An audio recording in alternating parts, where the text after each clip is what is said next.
So boys and girls, it's Monday the 5th of August, I'm your host Thomas Adams and this is the Game Zone News Recap. Our top story of the day involves last Friday's news, which was of course about EverQuest Next and how awesome it looks.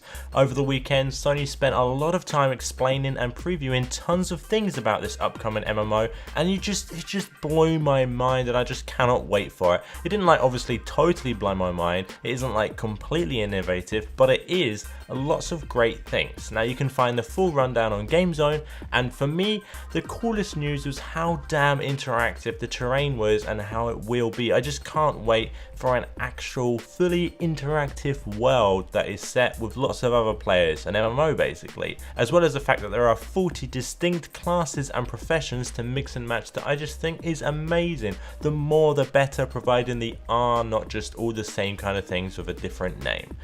So much was told, and there's just so much more to learn and see and just take in. So let us know below in the comment section what was your favorite piece of news, or what was your least favorite piece of news about EverQuest Next. Up next we got something that is just as awesome, because during this year's Quakecon that started on August 1st, so basically over this weekend, we had the chance to view some amazing footage of Elder Scrolls Online.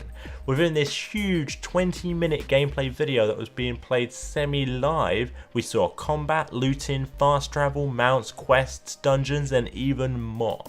The first things I noticed was the combat feels and looks just like how all of the Elder Scrolls is, which is very weightless and repetitive and medical, and it does need a bit of work.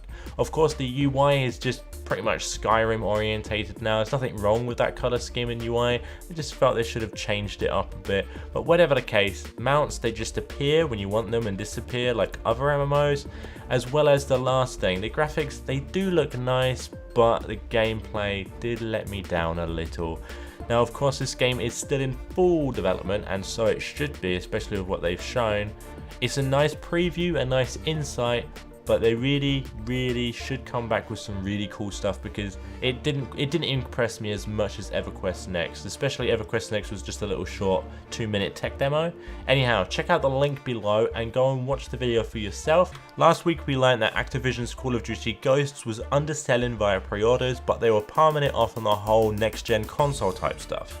While I do agree and I do understand that the new consoles may be stopping gamers from buying Ghosts on their old 360 or PS3 in favour of having it on a newer console that has better graphics and better everything basically, I don't understand why they'd come out and pretty much announced that Call of Duty Ghosts will be having the most aggressive marketing strategy and campaign and most money spent within marketing that any Call of Duty has ever had.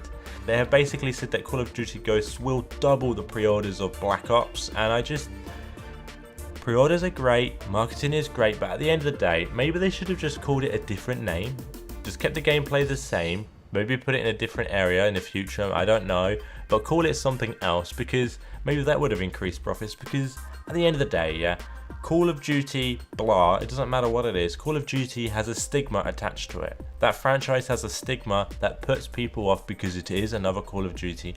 Plus it doesn't really help that they don't quite innovate, but at the end of the day, if it ain't broke, don't fix it, blah blah blah. I could talk on forever about it, but seriously though, if they're aiming to increase pre-orders, they should, I don't know, make a different game, just leave Call of Duty and make a different game instead of making another Call of Duty. Anyway, I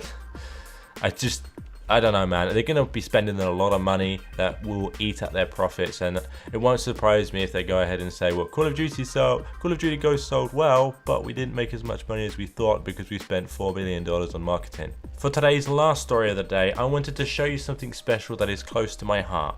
The guys over at BeamNG have been developing super awesome car physics that allow really accurate car damage, handling, bumps in roads, and even more. Within their latest video, because they don't release too many at once, they have a total of 11 videos released, all of them have been amazing, with their latest being even great.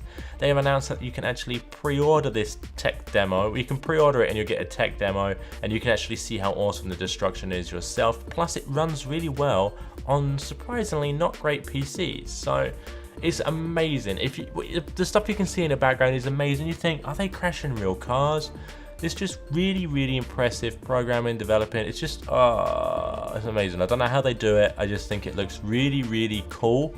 So then, while this clearly is a PC Master Race thing and it will remain for us for a long time, and maybe indie devs will pick it up. I don't know if big studios will pick it up per se, because I don't know if the consoles will be able to handle it, or if they even want to put it in there. We can all agree that this kind of destruction can be applied to everything. We've seen how Battlefield, well, Bad Company 2 did things, and BF4 went backwards, or BF3 went backwards, and BF4 hopefully will go forwards again. But this stuff totally rules. I love my games being more realistic in this sense rather than the other sense, if you know what I mean. So imagine this kind of destruction level with cars in Grand Theft Auto. That would be crazy. Oh, it's just cool, man. It's just cool. Remember that you can check out the latest news on www.gamezone.com. I have been your host, Thomas Adams, and this has been the News Recap.